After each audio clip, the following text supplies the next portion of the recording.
Hey guys, it's me, Kali. Lily, you don't need to know my name. My name's Kalima. I'm back with another video. This time I'm going to be changing up the format a little bit because I'm kind of tired of having to fix my hijab, check my face, do this, do that.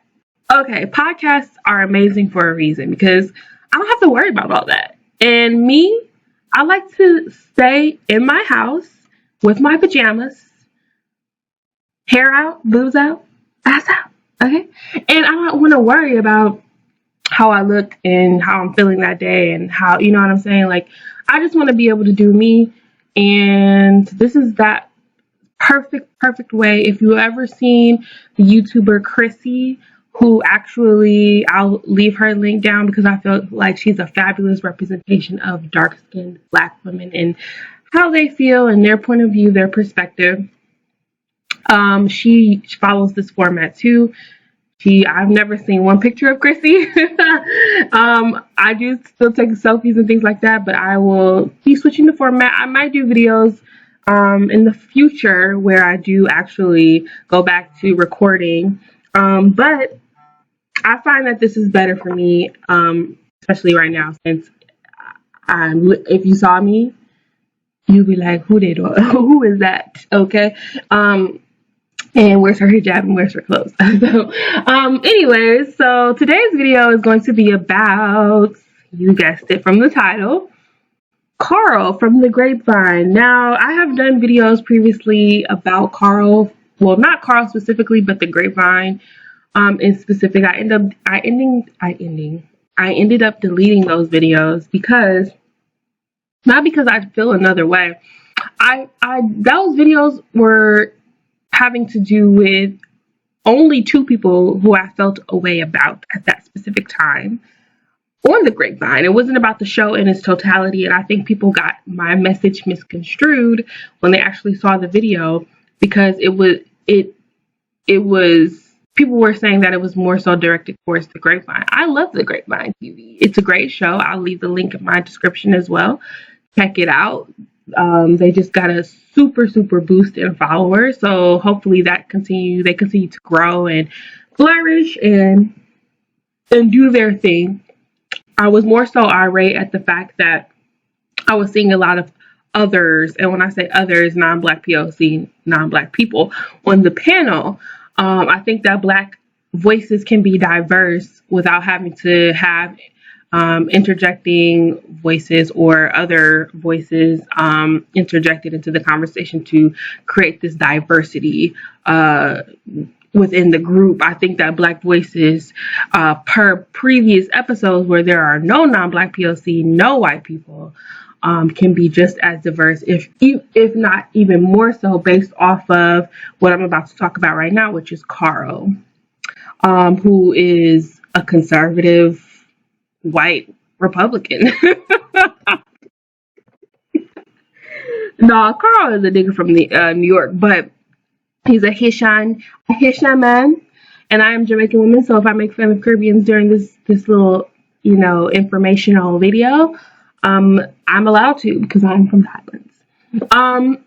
But yeah, we're here to talk about Karl. So yesterday and the previous day, and even the day before that, I watched a video further from the Grapevine. I have the actual video up on my phone right now where they did a video about Stephon Clarks.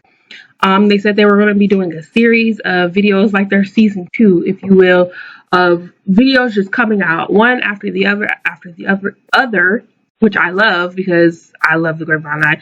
I love Black intellectuals, hearing their voices and things like that. So when I heard that, I'm like excited. They did another video on Stephon Clarks. I'll leave that link as well. And as we know, in the Black community, Stephon Clarks, I did a previous video on him as well on my YouTube. But Stephon Clarks had he was gunned down by the police in Sacramento, California, in his grandmother's backyard. He had a phone in his hand and was gunned down by the police. Now, this is not news. But what happened was they made a video about it, and Stephon Clark actually had some very interesting things to say in relation to dark-skinned women. He is I think he was married or engaged or with, I'm not sure. I think it was actually his baby's mother. But she was to us initially a racially ambiguous woman. We didn't know her ethnicity or race. And it came out that she was Asian American. So we know that about her. But it came out that he had a lot of things to say about dark-skinned women. I will put these tweets up as I'm talking. And basically calling, I don't want nothing darker than an Xbox or something like that. I don't really know. I'll leave them. You can read them and pull from them what you will. But they were derogatory. And he said he never wanted a dark-skinned baby, a black baby.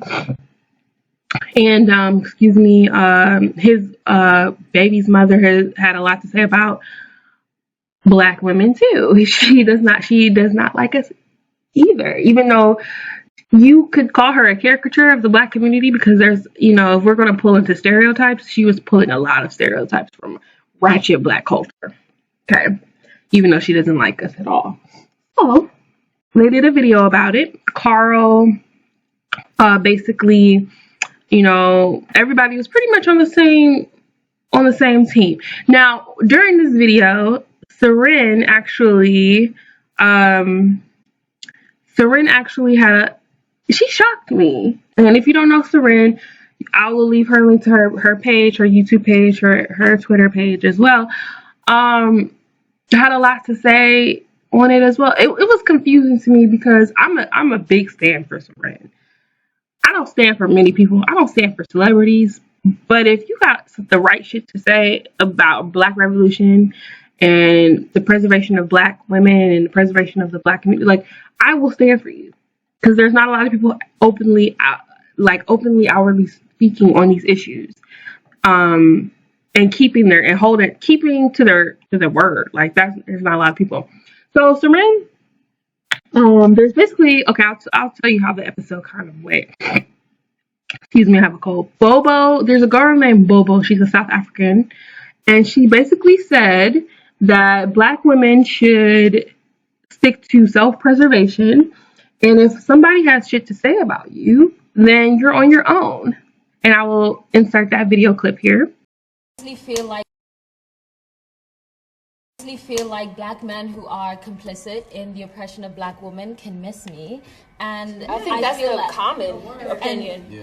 But I feel like Ashley said that this is a defining moment, and I really agree with that because this is so representative of the relationship between black men and black women.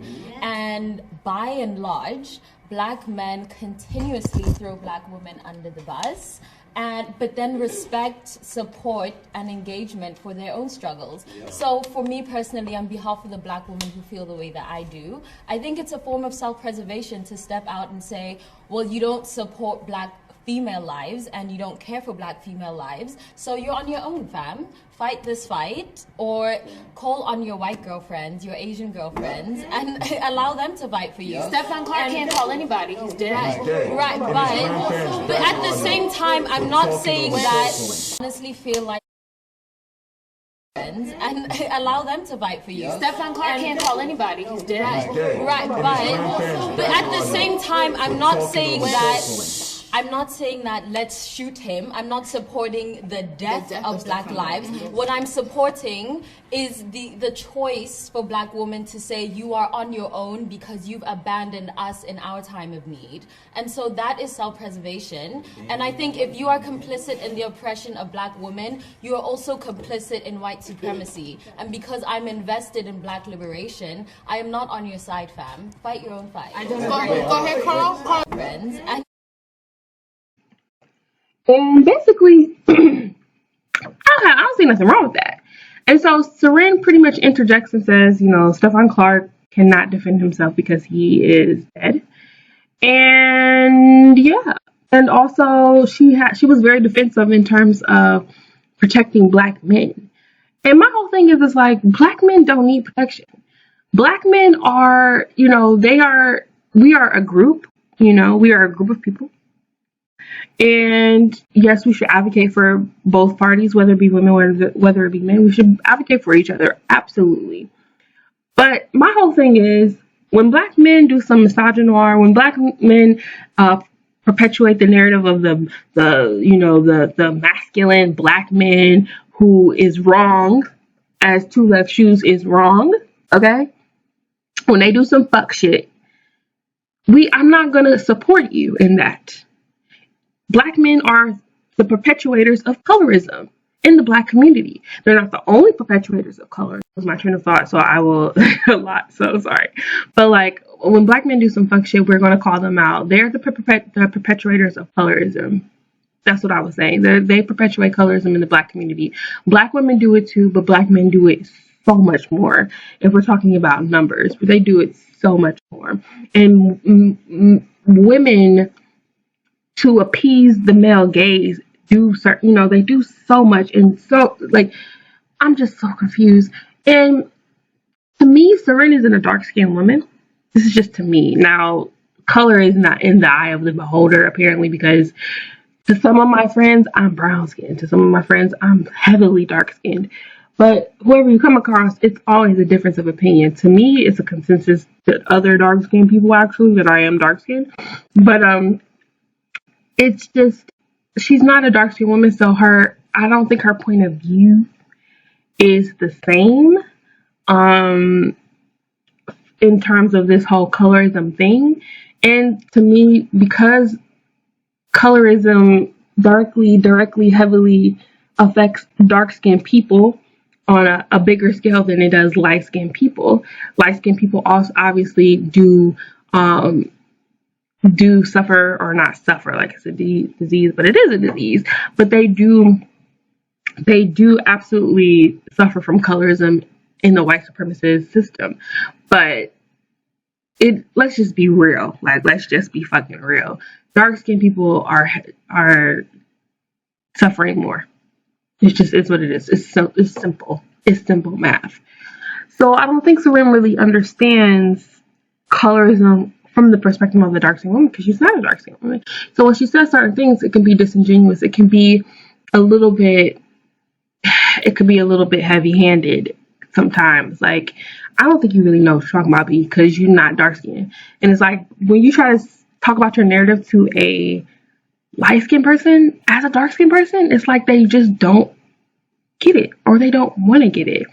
So it's kind of like she was like, she was kind of like caping for the black man on the panel, and they don't need caping. They don't need caping, because they can protect themselves. Our question is, are you going to start protecting us? Or how about right now? We got tons of black men sitting here right now. Instead of talking about this hypothetical strategy plan, what we gonna do, how about right now in this moment while you staring at a bunch of black women in our face, tell us you're gonna protect us right now. Tell us you're gonna protect us right. I don't want to hear no other arguments. I don't want to hear nothing else. Tell us right now in our face you are going to protect us, because that's what the fuck we've been asking for. I'll protect you. Because the conversation pretty much turned into, are black men going to start protecting black women? Because these tweets were mean, they were hurtful, they were disgusting. You're a dark-skinned man. You have a lot of internalized self-hatred, obviously, and it's problematic for you, but it's problematic for us that you have, that in death you are affecting us in life, and nobody should die ever based on the color of their skin. Police brutality is wrong, but at the end of the day, like, what he said was wrong. Anyways, Karl was called out on the grapevine because he had similar tweets. He said something like that back, and I think Ashley had pulled it out. Insert that clip here. To a rehabilitative approach. I have a question. Everybody can put their hands down, because Karl, I'm sorry to pick on you, but I saw on Twitter, Serena Williams tweeted about how she almost died in the hospital. Yep, and let me finish. She almost died in the hospital because the white nurses didn't think that she needed a certain medication when she was giving birth. Mm-hmm. I saw that you tweeted, "Let her white prince deal with it." Oh. No. Oh. Or let him and his community deal with it. So isn't that talking about my tweet? That was not my tweet. The correct one was, I said she should have a Caucasian prince speak to his people. Now, Now, So her isn't that the Caucasian- same? No, it's not, because her Caucasian prince isn't just a regular Caucasian prince. He's the owner of Reddit, which is one of the biggest platforms. If you And he, you know, he kind of backpedaled when was put on the spot. And the next day, I woke up in my ratchet pajamas again, and I actually saw that Twitter was going in, but it had not. It was just in like its very preliminary stages of going in. Like I caught it at the right time, like because it was very it was very in the preliminary stages. So basically, somebody had found some tweets, and they were all Karl's tweets from like 2012 and up. And they were all, I'll insert them as I talk, and they're just all disgusting. They're all about dark skinned women, how they ain't shit, how they ain't gonna never be shit. How they're not pretty, how they ain't gonna never be pretty. And Karl is not a young spring chicken. So if we're gonna compare him to people like Maya Jama, which is the Somali Swedish model, British model who just got called out on Twitter again for colorist comments per her Twitter, or we can't even compare him to Sabrina, you know, and she's, I'm talking about, in terms of Maya Jama, she's a young girl. Those tweets that came out about her when she was 16, 17, people were trying to make excuses for her, like, well, she was 16, 17. Well, I was very cognitively aware. I was very, very aware of self at 16, 17. I can't speak to the whole world. But I was very aware. I was immature in a lot of things, but color was not one of them because we're black. So you have to be hyper aware of your blackness in a white country. Like it just is what it is. We are the minority here. So for you to say certain things, and she's in the West, she's living in the West, she's living in England, I'm assuming, and you know, she called her grandmother like a maid. I'm sorry, not her royal, but her grandmother is like a Somali woman. Like, are you fucking kidding me? So you're Swedish now? All right, get the fuck out. Sabrina Claudio, who is a Latinx singer, who I really enjoyed her music, is canceled on too, but she's young too. But Karl is older. Karl is older, and if you're gonna make this whole excuse of he is, that was 5 years ago. Well, how old was Karl 5 years ago? He's at least 30 now. So he was 25. No, we have to, I think the black community, the dark-skinned black community, if we can even create an even more niche group of people, is tired of people being able to get away with colorist comments and pass them off as jokes. Because when they were brought to his attention, at the very preliminary stages of being outed, he was saying, well, they were just jokes. I was a rapper back in the day. First of all, I'm going to get, what? Those tweets had nothing to do with rap. Like, let's just be real. Let's just be honest. Okay? And if they were jokes, well, I'm sorry. They were horrible jokes. And this is, I'm confused. People were saying, oh, he should have, let me just read some of them. Let me just read some of them. They're on my Twitter now. People keep retweeting me because they want Karl out.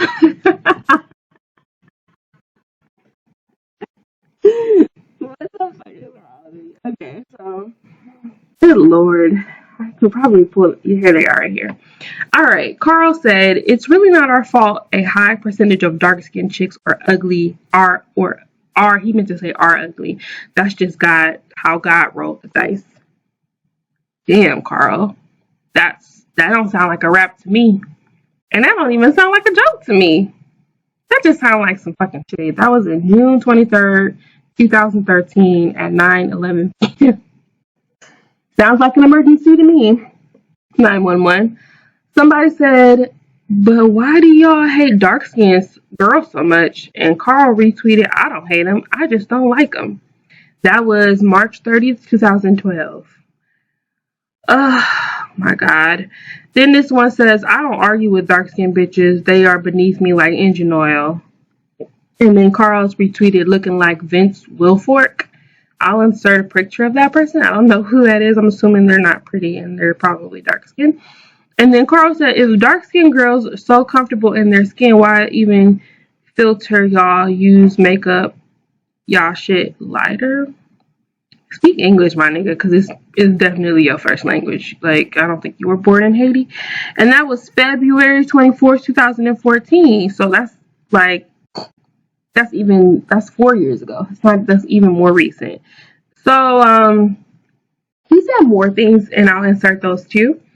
But yeah, people, of course, a lot of his, I've seen the same 5 niggas on his actual Twitter page talking about, oh, Karl, my nigga, I'm gonna unfollow the Grapevine TV right now because, my nigga, you is the truth, and you just like, you just like Joe Budden.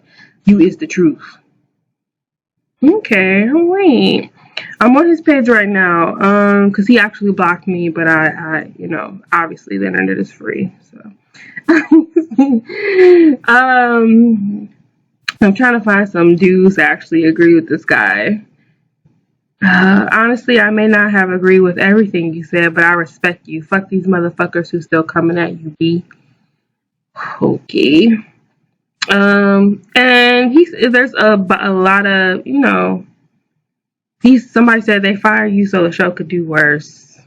But Grapevine TV doesn't see the hindsight. You obviously were getting too much love for your views on things, so they had to find something to get you out of there. No, that's not even it. I think what it is that the fucking host of the show is dark-skinned. Not even dark-skinned. She's dark-skinned. And I say that with the most admiration and affection. Beautiful skin. But dark-skinned. So, if you getting all of this clout from this show, first of all, Karl does not make the show. Karl does not own the show. Karl don't own parts of the show. Karl is a panelist on the show. So Karl does not make the show. He's not, this is not like celebrity. This is the thing with Americans and others. This is not Love and Hip Hop, my nigga. This is the Grapevine TV.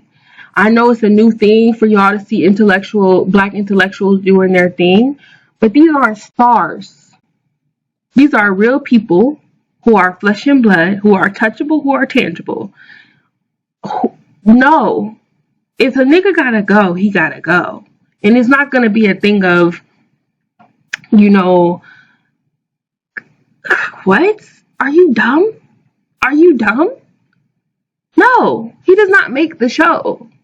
The show makes the show because of what it represents to the black community. The black community right now is starving for intellectuals and intellectualism. Like, that's what they're starving for.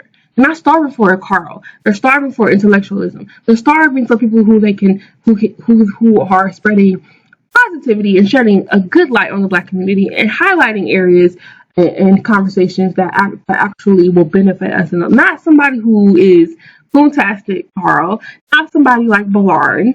They're starving for revolutionary type folk like Ashley, like the other, what was it, Aisha, like Seren, even though I don't agree with all of her shit, but Seren, like Donovan, like these people who actually have a brain, not people who are black but somehow want to be white. Because Ballard, I feel like if God came down right now and was like, so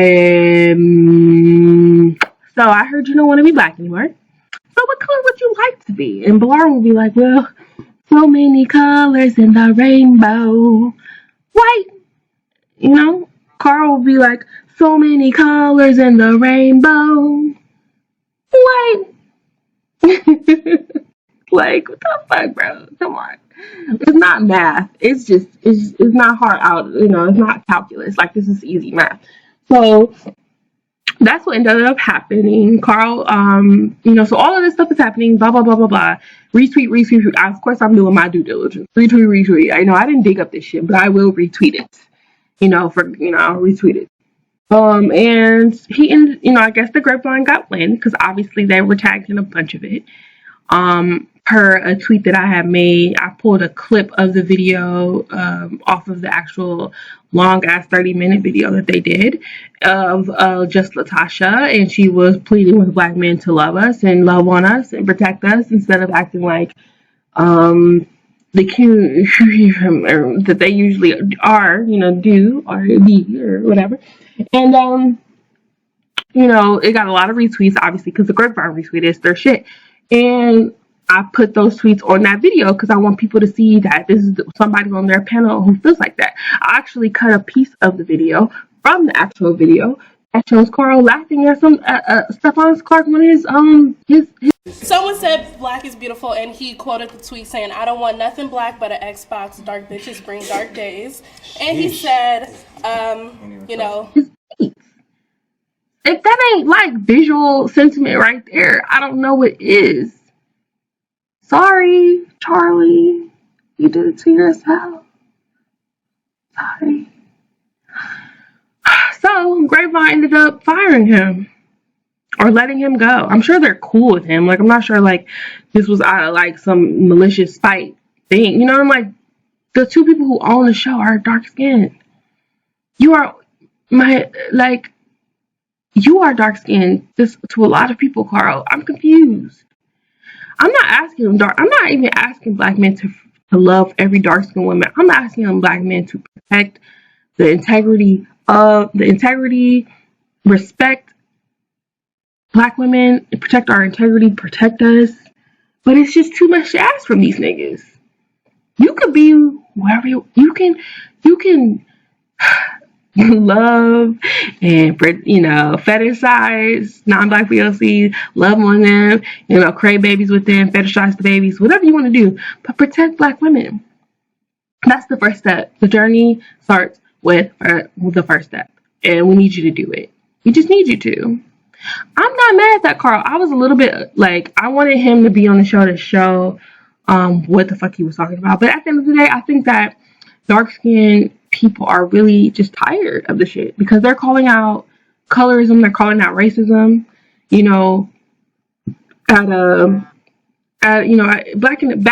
in the day, I really didn't see people get outed like this.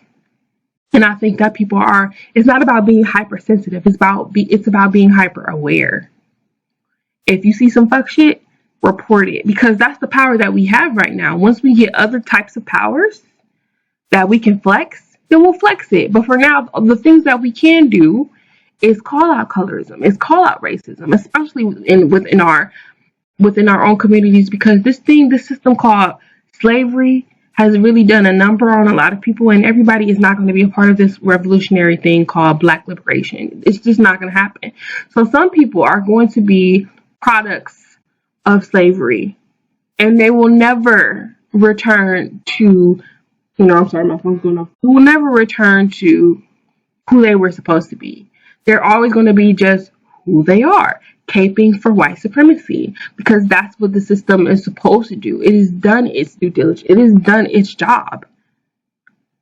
So we can be sorry, but how sorry can we be? Everybody is not going to be along on the ride to the road.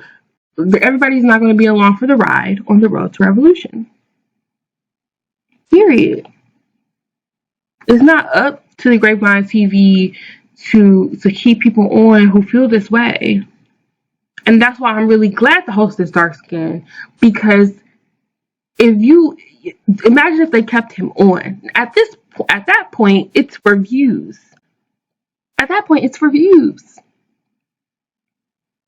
It's not for really like keeping diversity in the panel of having conservative Karl on there and ballistic Balarin. Like, it's literally for views. Balarin, you're next. I'm just joking. I don't give a shit. Anyways, that's all I have to say on it.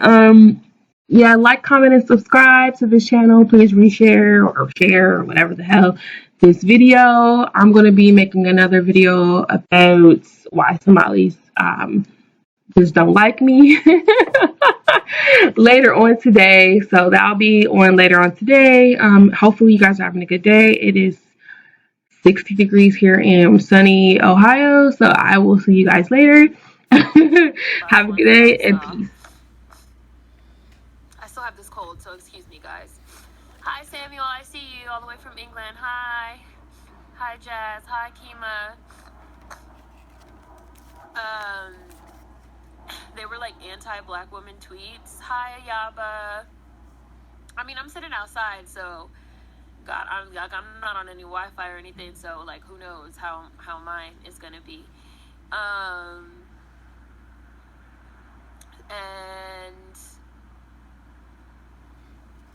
they decided that those tweets did not align with the show and to remove Karl from the show. You guys know how I feel about digging through people's old tweets. I don't like digging through people's old tweets. Hi, Michelle's daughter. Oh my God, you just did super chat. Thank you so much. I don't like digging through people's old tweets. I know people feel like, that girl looked like Yara Shahidi. Did Yara Shahidi just jog past me?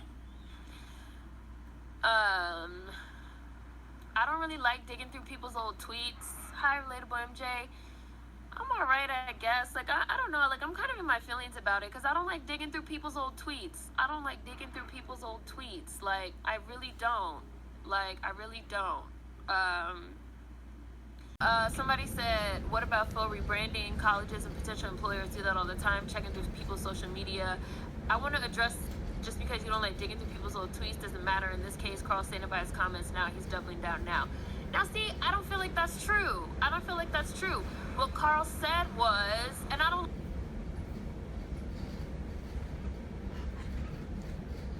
like their minds already made up, which is fucking called the confirmation bias. Look it up if you don't know what it is. That's like, I said I would bake a cake if Bruno Mars died, right? People said, I wish death on Bruno Mars. That's not what I said. That's not what I said, right? That's not what I said. And people are still to this moment talking about some, oh, you wish death on Bruno Mars, when that's not what I said.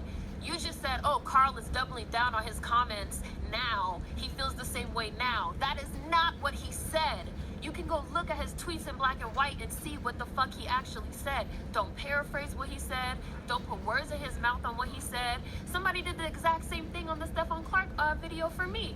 I went out of my way 19 times to say, this is my personal opinion. This is how I feel. I can't tell any black women how to feel. What was the very first comment that somebody left? Oh, Seren telling black women they need to shut the fuck up and march anyway. I was like, that's not what I said. I was like, that's not what I said. Like, y'all don't listen to what people actually said. What Karl said, and you can go look at his tweets. What Karl said multiple times was, those were jokes. Now, you can feel how you want to feel about him saying that they were jokes. He said they were jokes. They were old jokes. Y'all want me to apologize for saying I hate black women, which is not what I ever said. So I'm not going to apologize for something that I never said. That's literally what I literally looked at the tweets before I left to come here. That's exactly what the tweet said. They said, I'm not going to apologize for saying that I hate black women when I don't hate black women. He's like, I said what I said. I felt like they were jokes. I felt like that.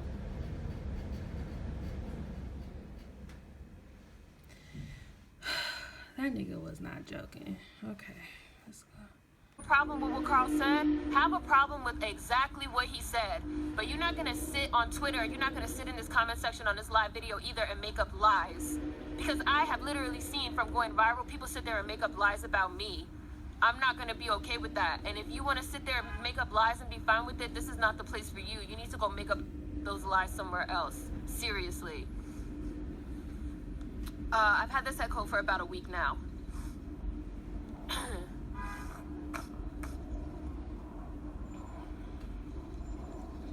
Like, I'm really not with making up lies. I don't like making up lies. I don't. And what I literally just said was, I don't think what he said was okay. And what if somebody just leave a comment? Oh, well, why do I say but? But what? But what? What? What do you want? Why do black women need to be the butt of the jokes? Black women don't need to be the butt of the jokes. I literally just said, you need me to say it again for a third fucking time? I literally just said, I don't think what he said was all right. Matter of fact, bye. Goodbye. Goodbye. Prime example of not listening. Not listening. Y'all don't listen. Block. Y'all come into these conversations with your mind already made up yet again. That's a confirmation bias, and you don't listen. You don't listen. Y'all just want to fucking talk.